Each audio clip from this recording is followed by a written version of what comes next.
odds are stacked against them. Statistics show that many former foster youth will experience homelessness, poverty, or incarceration, along with higher rates of suicide, teen pregnancy, and drug addiction. They're out on their own, said Smith, 47. They finally get to that amazing place of having their own space, and then they're sleeping on the floor. In 2014, Smith gathered a team of volunteers, collected donated furniture and household items, and transformed Barry's makeshift living space into a real home. The experience led Smith to start a Sense of Home. The nonprofit has since created comfortable living spaces for 130 young people who have aged out of the system. These kids have such resilience and are so inspiring. They are so incredibly positive and hopeful, Smith said. I just feel it's incumbent upon us, the community, to be their village.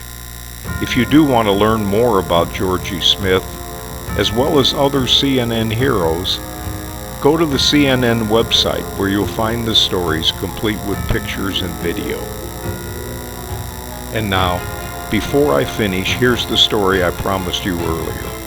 It's a story about when my wife and I took golf lessons, thinking we might change from tennis to golf since we were going to be living within walking distance from the first tee of the golf course. The story is titled, Just Hit Another Ball, and is taken from my book, And Then There Were Stories, Lessons from a Lifetime of Leadership. The book is available on Amazon.com in both print and electronic Kindle editions. Since my wife and I were getting on in years, that's a euphemism for getting old in case you haven't heard the expression, we decided we'd better find something besides tennis to keep us occupied and fit when we retired. We liked to watch golf on television and decided we'd try our hand at it. We had no idea what we were in for. For those of you who play, our hats are off to you. And for those of you who don't and would like a lesson in humility, I suggest you try it. For something that looks simple when the professionals do it on television, it's an unbelievably complicated sport. We tried first to get some books and hit some balls at the driving range. And while the books we found worked for us later, they weren't too complicated to help much at the beginning. So we decided to go to a place where they sold golf clubs and see what we could pick up there. We were lucky enough to go the same day that the owner, Roger, a former golf professional, was there. He watched us hit a few balls with one of his clubs, and then he said in his mild-mannered way, "I think I can help you." As you might imagine, there's never been more of an understatement. If anyone needed help, it was us. Roger started us with the basics, how to grip the club, how to line up the ball, where to place your feet, and how to swing. Fortunately, Roger was a very patient man. And my wife is a natural athlete, so she started to catch on much earlier than I did, which meant Roger could save his patience mostly for me. Roger first let me watch how he hit the ball. Then he put me in front of a mirror so I could see how it looked in comparison when I got set up and swung the club. It took a while before my swing began to even remotely resemble the way Roger's looked. Then I tried to hit a ball. We were at a driving range near Hollywood, California in the U.S., so fortunately people were more distracted by the celebrities that practiced there than my bad attempts at hitting the golf ball. Until I got a little better, it was dangerous to be too close to me, because when I tried to hit the ball straight, it would sometimes go at almost right angles. I'm not sure who needed more patience, Roger, my wife, or me. I was so bad that when I started my lesson with Roger, my wife found somewhere else to be, as far away from us as she could go. But nothing fazed Roger. He would sit on a stool in front of me. He was approaching 90 years, and while still very spry and capable, he needed to sit while he placed balls on the practice tee, one after another, for me to hit. And when my frustration would begin to rise, Roger would look at me, smile, and say, "John, this is a very difficult game. But eventually you'll start to catch on. Until you do, just hit another ball. And keep doing that until finally things will start to work out." It has taken an extremely long time. Think in terms of years or decades instead of months.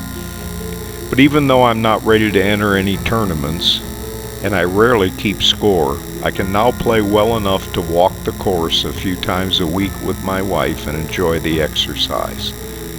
And every once in a while I'll get lucky and hit the ball, and sometimes even make a par on an easy hole.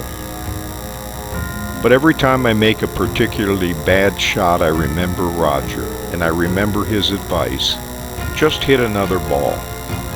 It keeps the blood pressure down and makes the game enjoyable, even when I don't do well.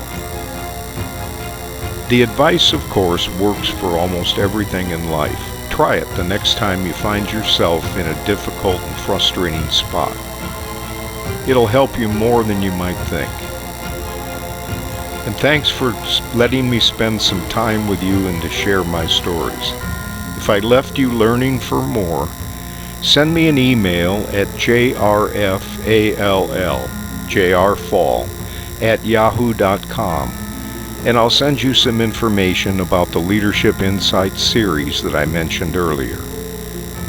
The Leadership Insights series is a collection of 6 workshops, keynote addresses, based upon my book, and then there were stories, lessons from a lifetime of leadership. The book is available on Amazon.com in print and electronic Kindle editions.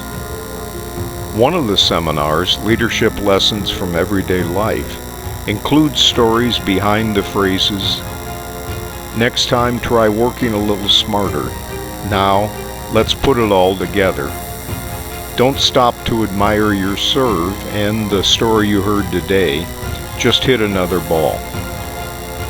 In the Leadership Lessons from Everyday Life workshop, the stories are interspersed with quotes from Dilbert, John F. Kennedy, the 35th President of the United States, Mahatma Gandhi, the preeminent leader of Indian nationalism in British-ruled India, who, employing non-violent civil disobedience, led India to independence and inspired movements for non-violent civil rights and freedom all across the world, as well as Winston Churchill. He was the Prime Minister of England during World War II. And Yogi Berra, the legendary baseball catcher, member of the U.S. Major League Baseball Hall of Fame and coach of the New York Yankees baseball team, known for his yogiisms, as well as Nelson Mandela, South African anti-apartheid activist, revolutionary, and politician, who served as president of South Africa from 1994 to 1999. The first to be elected in a fully representative multiracial election.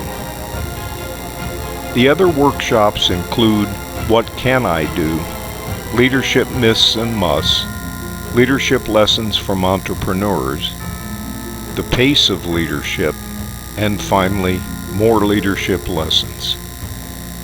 Thanks again. I hope you enjoyed the stories and will not only learn some of the lessons yourself, but pass them on to your colleagues, because knowledge is one of the few things that increases when it is shared.